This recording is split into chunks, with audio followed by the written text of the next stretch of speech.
July 19, 1944. Occupied France. The sun beats down on a field 27 kilometers southeast of Paris, where a single B-17 bomber lies partially concealed under hastily arranged camouflage netting. Lieutenant Thomas Fitzgerald stares at his watch as sweat trickles down his temple. 6 hours since they crash-landed. 4 hours since they realized German patrols were systematically sweeping the area. 2 hours since they intercepted radio transmissions indicating 200 Wehrmacht soldiers were converging on their position. Escape seems impossible. Beside him, Technical Sergeant Ray Donovan leans against the bomber's damaged fuselage, calmly dismantling the aircraft's radio equipment.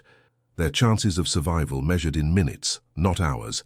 Yet somehow, the 26-year-old radio operator from Boston looks almost serene. When the lieutenant asks what he's doing, Donovan doesn't look up. "Sir," he says with unexpected confidence, "I think I know how to make 200 Germans run in the opposite direction." What follows will become one of the most audacious deceptions of the European theater, not because it changed the course of the war, but because it revealed how psychology could be weaponized more effectively than ammunition.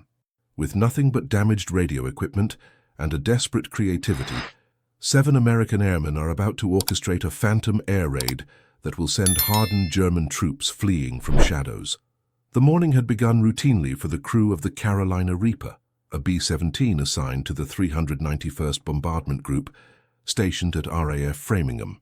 Their target, rail marshalling yards outside Paris that intelligence believed were channeling reinforcements toward Normandy, where Allied forces struggled to expand their foothold 43 days after D-Day. The briefing room had the particular smell that airmen came to associate with pre-mission anxiety: coffee gone cold in metal mugs, cigarette smoke layering the air, and the faint chemical tang of mimeographed target maps. Captain Ellis Harrington, the 29-year-old pilot from Charlotte, North Carolina, studied the expected flak concentrations with the practiced detachment of a man who'd flown 17 previous missions. "Moderate to heavy anti-aircraft defense," the intelligence officer had explained, gesturing toward concentric red circles surrounding the target. "Focke-Wulf 190 coverage from airfields here and here." His pointer tapped locations that spelled trouble for any damaged aircraft struggling to maintain formation. The mission would require 276 B-17s flying in tight formation, an airborne armada designed to saturate German defenses through concentrated firepower and mutual protection. At 0500 hours, Lieutenant Harrison Mitchell, the 23-year-old navigator, performed his final equipment check with methodical precision. Each item inventoried, each calculation double-verified against charts that would guide them through skies increasingly defined by enemy resistance.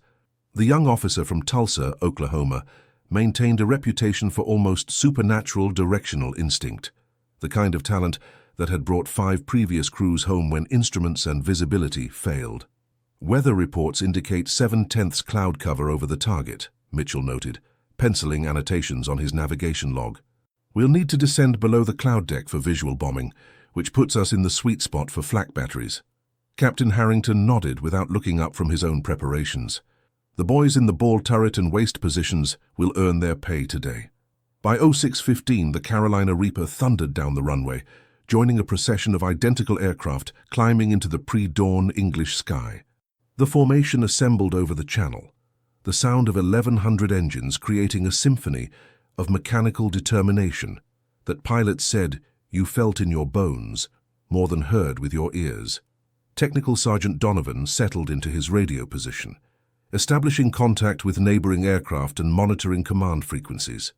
The 26-year-old had come to the Army Air Forces through an unconventional route. Before the war, he'd worked as an assistant sound engineer at Boston's WBZ radio station, developing a particular talent for creating audio effects for mystery and adventure programs. This background, seemingly irrelevant to military service, would prove unexpectedly valuable in ways no one could have anticipated. Beside him, Staff Sergeant Walter Carmichael manned the top turret, scanning skies that transition from the muted grays of dawn to the crystalline blue that bombardiers paradoxically both prayed for and dreaded. Perfect visibility meant perfect bombing conditions, but also perfect conditions for German fighters to locate their targets.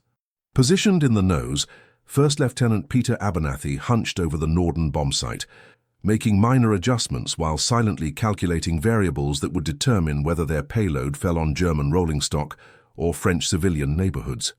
The 25-year-old from Sacramento carried the particular burden of precision that bombardiers shouldered with quiet stoicism. In the waist positions, Staff Sergeants James Sullivan and Frank Rodriguez checked their .50 caliber machine guns with practiced efficiency, each man visualizing the aerial ballet of combat that would require split-second timing and coordination. Sullivan, at 20, was the youngest crew member, a former high school baseball star from Philadelphia whose tracking abilities translated to extraordinary marksmanship. Rodriguez, 24, had left a promising career as an architectural draftsman in New Mexico. His spatial reasoning now employed calculating deflection angles for moving targets. Staff Sergeant Henry Williams occupied the isolated realm of the ball turret, suspended beneath the aircraft in a transparent bubble that offered both unparalleled visibility and unmatched vulnerability. The 22-year-old former coal miner from Pennsylvania had developed a philosophy about his position. If you're going to be the most exposed man in the formation, might as well have the best view. The formation crossed into French airspace at 25,000 feet at 0742. German radar had already detected their approach, triggering air raid sirens across occupied territory and scrambling fighter squadrons from 3 airfields. The choreography of strategic bombing and aerial defense had assumed a grim predictability by this phase of the war, each side anticipating the other's moves through hard-earned experience. First contact came at 0817. Flak batteries around Paris began launching shells calibrated to explode at the formation's altitude, transforming the sky into a constellation of black puffs that rocked aircraft with concussive force. Pilots maintained tight formation despite the turbulence, knowing that separation meant vulnerability to the fighter attacks that would inevitably follow. Fighters, 3 o'clock high, Sullivan's voice crackled through the interphone system. 12 Focke-Wulf 190 aircraft appeared from the direction of the rising sun, their approach timed to leverage both tactical advantage and visibility limitations. The German pilots had learned to coordinate their attacks with flak batteries, waiting until American gunners were distracted by anti-aircraft fire before pressing their assault. What followed was 9 minutes of choreographed chaos. German fighters executed coordinated attacks from multiple angles, testing the formation's defensive firepower. American gunners tracked targets through limited fields of fire, coordinating coverage through abbreviated commands developed over previous missions. Spent shell casings accumulated on aircraft floors, the smell of cordite mixing with the thin oxygen supplied through masks. The Carolina Reaper shuddered as something struck the No. 3 engine. Captain Harrington compensated automatically, adjusting power on the remaining engines, while Lieutenant Jeffrey Weber, the 27-year-old co-pilot, monitored oil pressure gauges that were already showing troubling readings. No. 3's losing oil pressure, Weber reported, his Minnesota accent becoming more pronounced under stress. Temperature climbing past red line. Harrington nodded, his expression unchanged. Feather No. 3 before we lose it completely. Mitchell, start plotting alternate routes. We may need to drop early and separate from formation. The bomber slowed as the damaged engine's propeller feathered into the airstream, reducing drag but placing additional strain on the remaining power plants. The aircraft drifted gradually toward the formation's periphery, its altered performance making precise positioning increasingly difficult. The target appeared through breaks in the cloud cover at 0843. Lieutenant Abernathy hunched over the Norden bomb site, making final adjustments while issuing heading corrections to the pilots. Left, left, steady, bombs away. 4,000 pounds of high explosives fell from the Carolina Reaper's bomb bay, joining hundreds of similar packages descending toward the rail yard below.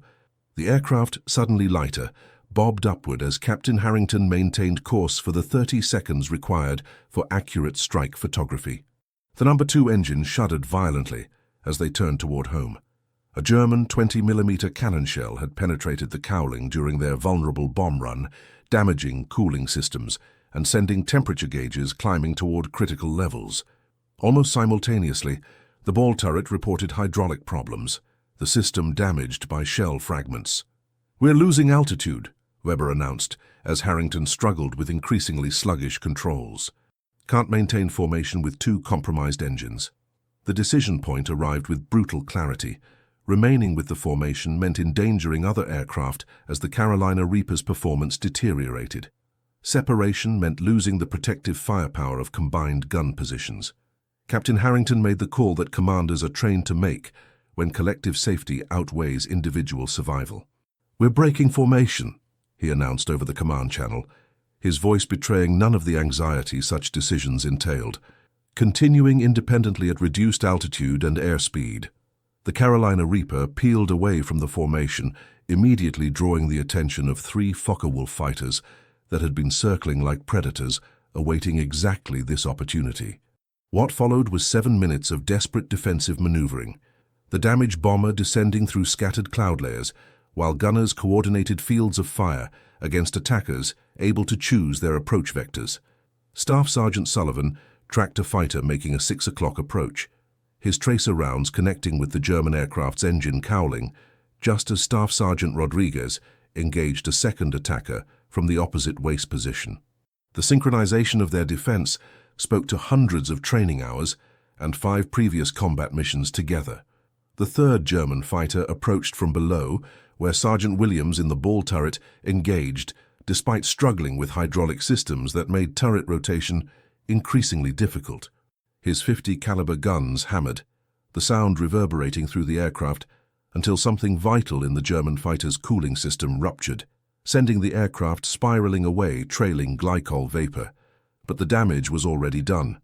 The No. 2 engine erupted in flames at 15,000 feet, forcing Captain Harrington to shut it down completely.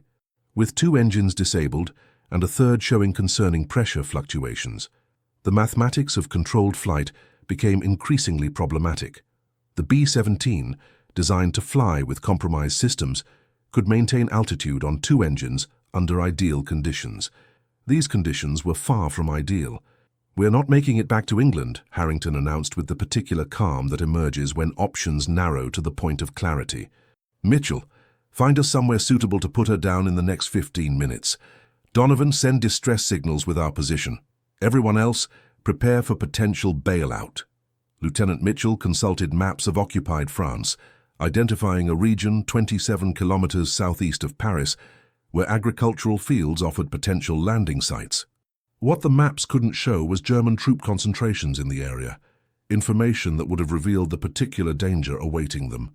The Carolina Reaper descended through 8,000 feet, then 5,000, the landscape below transforming from abstract patterns to recognizable features.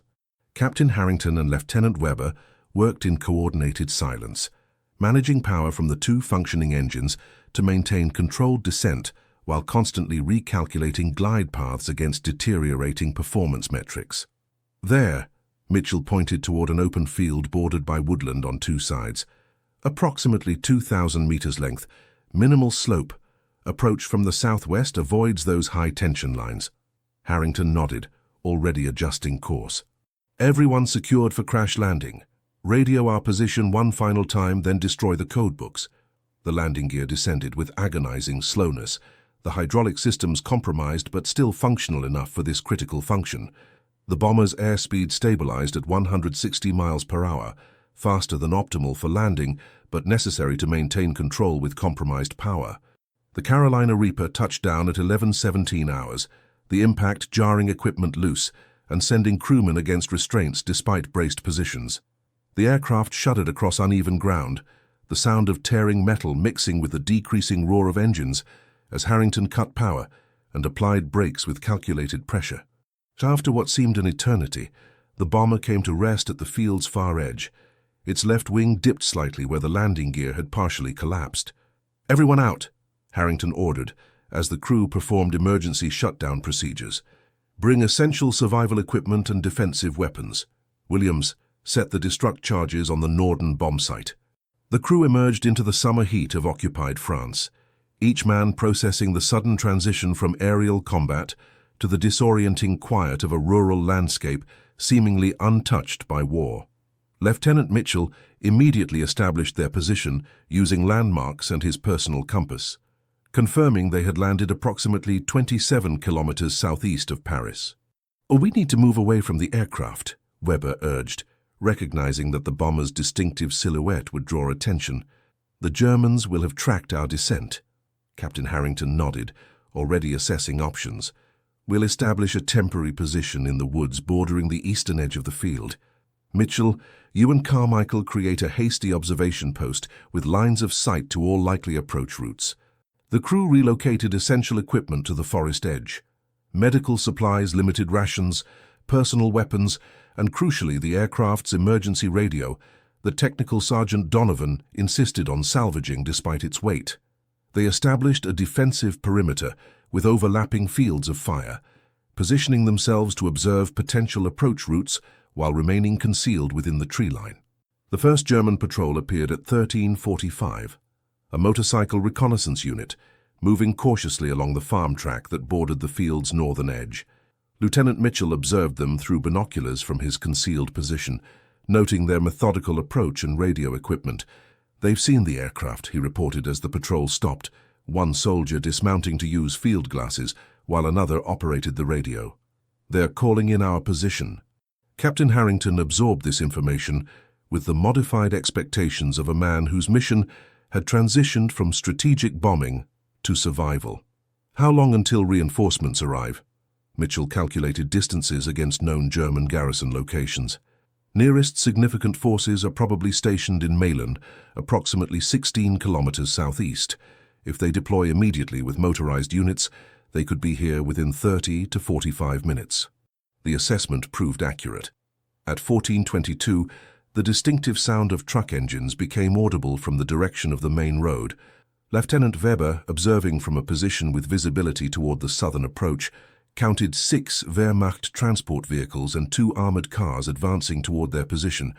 "I estimate between 150 and 200 personnel," he reported, as the German force deployed along the field's southern boundary. "They're establishing a perimeter before approaching the aircraft." Captain Harrington gathered the crew in their concealed position, the reality of their situation reflected in each man's expression. 7 airmen with limited ammunition against 200 German troops in open terrain represented odds beyond conventional military calculation. "Options?" Harrington asked, his leadership style favoring collaborative problem-solving even in crisis. Lieutenant Mitchell outlined the geographical realities. "We're 27 kilometers from Paris, 48 from the nearest reported resistance cell.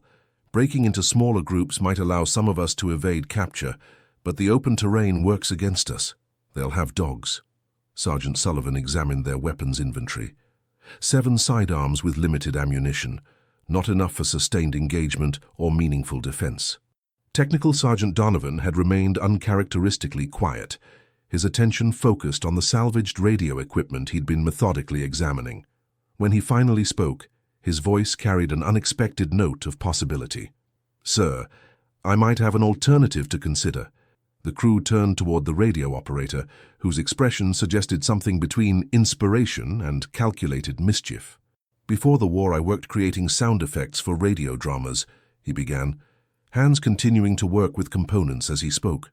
"With the right frequency adjustments and some creative circuit modifications, I believe I can simulate specific radio traffic." Captain Harrington's expression reflected cautious interest. "What kind of radio traffic?" "The kind that would convince those Germans that a massive air raid is inbound to this exact location within the next 30 minutes. The audacity of the suggestion momentarily silenced the group. Lieutenant Weber was first to voice the obvious objection. "They'll have their own communications. They'll know there's no scheduled bombing raid." Donovan nodded, acknowledging the challenge. "Yes, sir, but communication in combat zones follows predictable patterns and protocols. With the right combination of frequency management and simulated traffic, we can create enough uncertainty to potentially change their calculation."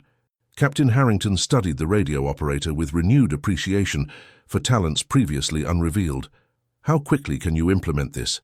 20 minutes to modify the equipment, another 10 to establish the appropriate broadcast patterns," Donovan replied with the confidence of a specialist in his element, "but I'll need help creating the right audio environment."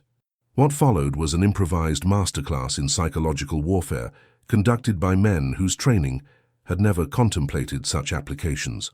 While Donovan modified the radio equipment, creating crossed circuits and feedback loops that could generate specific audio patterns. The remainder of the crew engaged in unexpected forms of acoustic engineering. Sergeant Williams and Sergeant Rodriguez collected metal debris from their damaged aircraft, experimenting with components that could replicate the distinctive sounds of aircraft in formation when properly manipulated. Lieutenant Abernathy calculated realistic timing sequences for a simulated bomber approach, while Lieutenant Mitchell provided navigational details that would make fictitious radio transmissions geographically credible. Captain Harrington observed the German forces through binoculars, noting their methodical establishment of a perimeter approximately 500 meters from the downed B-17. Their approach followed standard protocols for securing crashed enemy aircraft, establishing containment before moving specialized personnel forward to examine technology and documentation. "They're preparing for a careful approach," he reported, "probably waiting for intelligence officers to arrive before examining the aircraft closely. That buys us perhaps another 30 minutes before they expand their search pattern to these woods." Technical Sergeant Donovan worked with focused intensity, modifying circuits and testing frequency ranges with the precision of a concert pianist. "Almost ready," he announced at 15:45. "Now we need to create our Phantom Air Armada." The crew positioned themselves in a tight circle around the modified radio equipment, each man assigned specific roles in the deception about to unfold. Donovan provided final instructions with the confident authority of a director preparing his cast. "We'll simulate pre-raid communications first, command frequencies establishing approach vectors and confirming target coordinates. Then progress to inter-aircraft communications, as if elements of a large formation are coordinating final approach. The timing must suggest multiple groups arriving sequentially." Captain Harrington nodded approval. "Let's proceed." At precisely 15:52, Technical Sergeant Donovan activated the modified equipment. What emerged was an astonishing simulation of command-level communications. Using careful frequency management, he created the impression of encrypted transmissions being received from distant command elements, periodic bursts of static interspersed with voice communications that he himself provided, altering his natural Boston accent into the clipped cadence of command authority. "Eagle Group, confirm Vector 270 at Angels 22. Target coordinates verified. Time on target 16:30.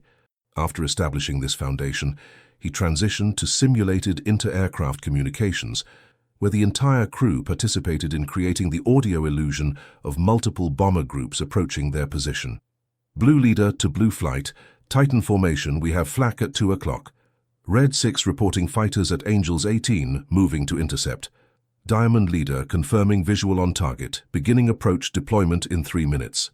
Between these vocal performances, Sergeant Williams and Sergeant Rodriguez manipulated metal components salvaged from the aircraft, creating the distinctive ambient sounds of multiple engines operating at various distances, the mechanical symphony of an approaching bomber formation. The performance continued for 17 minutes, the complexity and realism increasing as the crew gained confidence in their deception. Lieutenant Mitchell provided geographical references that would appear credible to German radio operators, while Lieutenant Abernathy calculated timing sequences that suggested massive formations converging on their exact position. At 16:12, the first evidence of their deception's impact became visible. The German forces, previously establishing methodical containment procedures, showed sudden activity along their perimeter. Officers could be seen consulting radio operators, field glasses aimed skyward, despite clear blue conditions that revealed no actual approaching aircraft. "They're receiving our transmissions," Captain Harrington observed with cautious optimism. "Now we need to convince them the raid is imminent." Donovan intensified the simulation, creating increasingly urgent communications, suggesting multiple bomber groups beginning their final approach. The crew's coordinated performance reached new levels of verisimilitude, with overlapping communications and ambient sound effects creating the audio illusion of dozens of aircraft converging on their position. All groups confirm deployment in 90 seconds. Red Leader shows target directly ahead, beginning bomb run. Blue 6 reporting flak intensifying, maintaining course. Diamond Group initiating deployment sequence, all aircraft confirm. At 16:23, the German forces began visible preparation for withdrawal, Transport vehicles that had been positioned for an extended operation were being hastily loaded, while troops previously deployed in observation positions withdrew toward their vehicles. "It's working," Lieutenant Weber reported with unconcealed amazement. "They're pulling back rather than risk being caught in the open during an air raid."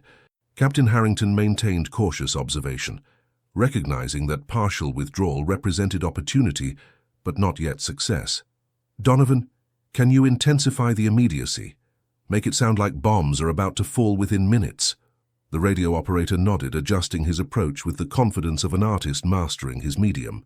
The final phase of their deception elevated the performance to new heights of realism. Communications now suggesting imminent weapons deployment over their exact position. "All aircraft confirm bomb bay doors open. Red group beginning deployment sequence, 30 seconds to release. Blue leader confirms target acquisition. All aircraft maintain current heading. Diamond group showing green across all stations, deployment on mark." The effect was immediate and dramatic. What had been an orderly withdrawal transformed into barely controlled evacuation. German troops abandoned established positions, running toward transport vehicles with minimal attention to proper loading procedures. Officers who had maintained disciplined command presence now shouted urgent orders, gesturing toward the road with emphatic emphasis on immediate departure. By 1637, the last German vehicle disappeared from view, leaving behind scattered equipment and hastily abandoned observation positions. The withdrawal had transitioned from tactical repositioning to what military analysts would later classify as precautionary evacuation under perceived immediate threat. The 7 crew members of the Carolina Reaper maintained their deception for another 20 minutes, gradually reducing the intensity and frequency of simulated communications to suggest bomber groups passing beyond their position. Only when Lieutenant Mitchell, observing from the most elevated position, confirmed no German forces remained within visual range, did Captain Harrington finally authorize suspension of the operation. "I believe it's safe to say," he remarked with the particular understatement that combat commanders often employ when acknowledging exceptional achievement, "that Technical Sergeant Donovan has just conducted the most successful bombing raid in 8 Air Force history without dropping a single explosive." The crew's immediate danger had passed, but their situation remained precarious. They were still deep in occupied territory, with minimal supplies and significant distance to cover before reaching potential resistance contacts. Captain Harrington wasted no time transitioning to their next challenge. The Germans will eventually realize they've been deceived. When no actual bombing occurs and no aircraft are observed, they'll likely return with reinforcements and expanded search parameters. We need to be well away from this position before that happens. Lieutenant Mitchell consulted his maps, identifying potential routes toward reported resistance activity near Fontainebleau, approximately 22 kilometers southeast. Moving by night offers the best security, but we should establish distance from this position before sunset. The crew gathered essential equipment, including the modified radio that had proven so unexpectedly valuable. Technical Sergeant Donovan disassembled key components of the aircraft's communication systems, both to prevent German forces from exploiting the technology and to provide resources for potential future deceptions if needed. At 17:20, the 7 airmen departed their position, moving southeast through agricultural fields while maintaining careful attention to concealment. Their immediate survival had been secured through unprecedented creativity, but the greater challenge of traversing occupied territory to eventual rescue remained ahead. The Carolina Reaper's crew would ultimately spend 14 days moving through occupied France, encountering resistance elements near Fontainebleau on their 3rd night, and gradually making their way toward Allied lines through a network of safe houses and clandestine transportation. Throughout this journey, the modified radio equipment created by Technical Sergeant Donovan would prove repeatedly valuable, allowing communication with resistance elements and creating diversionary deceptions during 2 particularly dangerous encounters with German patrols. All 7 airmen eventually returned to England on August 3, 1944, crossing through recently liberated territory near Caen, where Allied forces had finally broken through German containment efforts. Their debriefing at RAF Framingham extended over 3 days, with particular attention paid to the improvised deception techniques that had proven so effective against numerically superior forces. Technical Sergeant Donovan received the Silver Star for his innovative application of technical skills under combat conditions, while the entire crew was recognized with distinguished flying crosses for exceptional resourcefulness and courage. Perhaps more significantly, their experience became a case study at the newly established Psychological Warfare Division of SHAEF, Supreme Headquarters Allied Expeditionary Force, where analysts recognized the potential applications of similar deception techniques on larger operational scales. By September 1944, elements of their approach had been incorporated into Operation Quicksilver, which employed simulated radio traffic to create the impression of non-existent troop concentrations in strategic locations. Technical Sergeant Donovan provided consultation to this effort during a 2-week temporary assignment, helping develop more sophisticated versions of the techniques first improvised in that French field.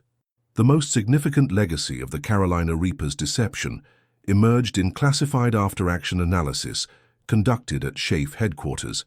A psychological warfare specialist identified the fundamental principle that had made their improvised deception so effective. The German forces responded not to verified information, but to carefully structured suggestion that aligned with their existing expectations and fears. This asymmetry between minimal resources expended and maximal response generated represents the essential formula for effective psychological warfare. This principle would influence psychological operations throughout the remainder of the European campaign, with deliberately structured radio deceptions becoming standard elements of major offensive operations. The 7 airmen who had improvised this approach under desperate circumstances had inadvertently helped develop a template that would save countless lives by creating battlefield advantages through perception manipulation rather than direct combat.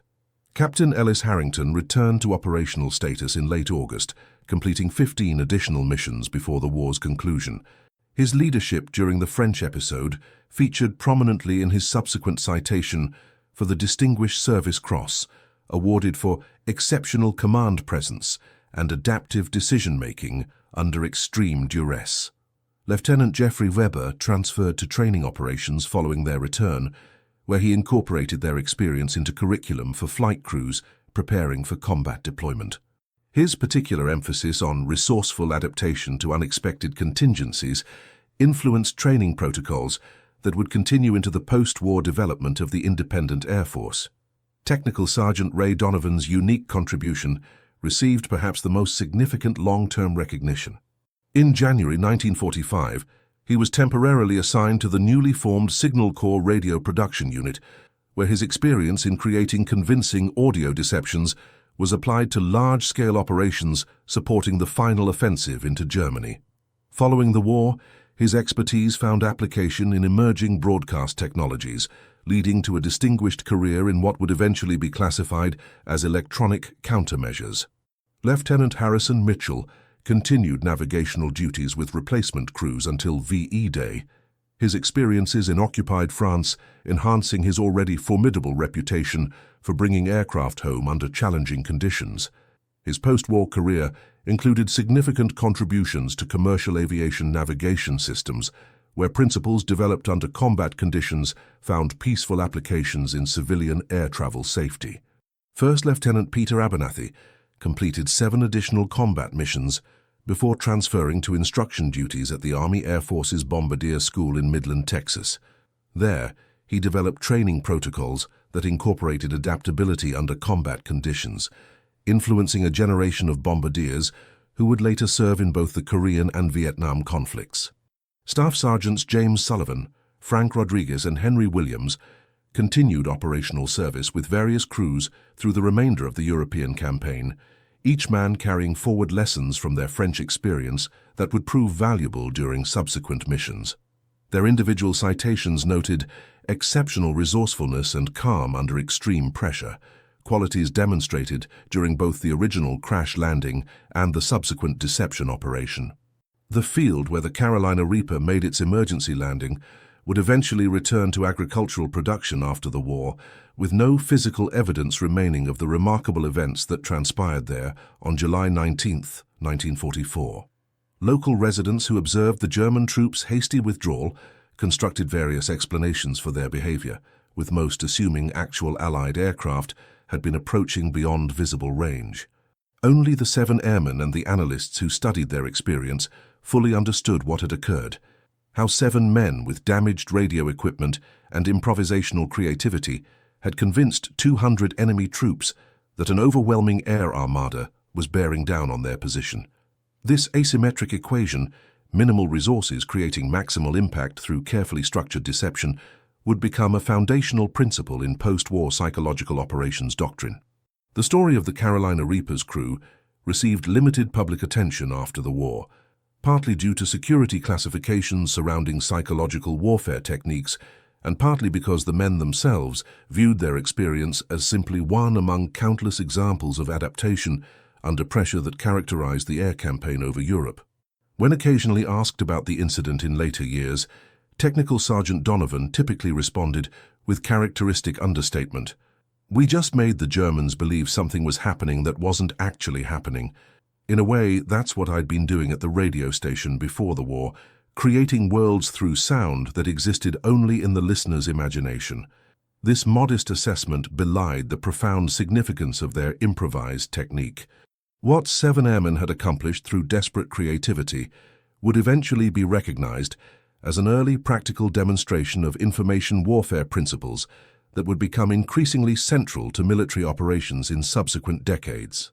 The final official documentation of their experience appears in a classified SHAEF assessment dated November 12, 1944, which concludes, "The improvised deception conducted by the Carolina Reaper's crew demonstrates a fundamental asymmetry between perception management and conventional force application.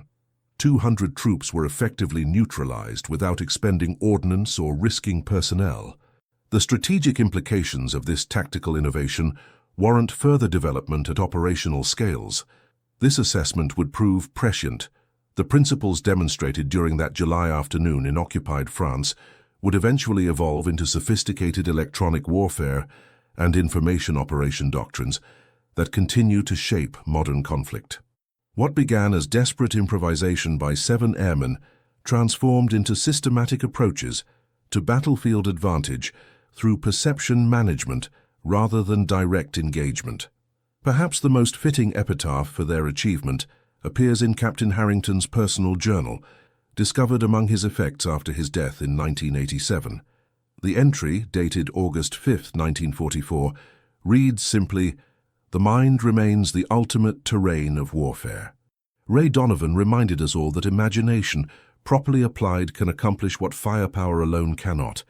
I suspect this lesson extends far beyond our particular experience. The Carolina Reaper's physical frame, abandoned in that French field, would eventually be salvaged for components by German forces, its aluminum skin repurposed for their increasingly desperate war effort. But the intellectual legacy of what occurred there, how 7 men created a phantom air armada through nothing but modified electronics and theatrical performance, would continue influencing military operations long after the physical evidence had disappeared. In the evolution of modern warfare, where information increasingly proves as decisive as ordnance, the improvisational brilliance demonstrated by 7 airmen on July 19, 1944, stands as an early milestone, not because it changed the war's outcome, but because it revealed how perception could be weaponized more effectively than conventional armaments. This understanding, that the space between reality and belief represents exploitable terrain in warfare, would eventually transform military operations across all domains. What Technical Sergeant Donovan and his crewmates demonstrated through desperate creativity would eventually become systematic doctrine, with psychological operations assuming increasingly prominent roles in subsequent conflicts. The final word on their achievement might best be attributed to a psychological warfare specialist who studied their after-action reports in 1945. 7 men with damaged radio equipment effectively neutralized 200 enemy troops without firing a shot. If this leverage ratio could be achieved at operational scale, the implications for warfare would be revolutionary. History suggests this assessment was correct. The principles demonstrated during that French afternoon would eventually inform approaches to conflict that prioritize perception management alongside kinetic operations, recognizing that victory often depends as much on what adversaries believe as what physically occurs on the battlefield. In this evolution toward information-centric warfare, the Carolina Reaper's crew deserves recognition not merely for their survival, but for demonstrating principles that would eventually reshape military operations across the spectrum of conflict. Their improvised deception, born of desperate circumstances and creative resourcefulness, anticipated approaches that would later be codified in formal doctrine and systematic application.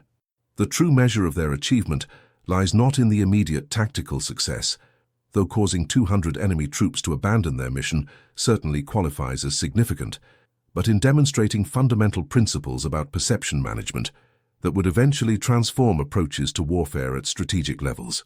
What 7 airmen accomplished through improvised creativity on July 19, 1944, continues to resonate in modern operations where information increasingly functions as both weapon and terrain. Their experience reminds us that innovation often emerges from necessity rather than formal development, with profound implications that extend far beyond the immediate circumstances that inspired it.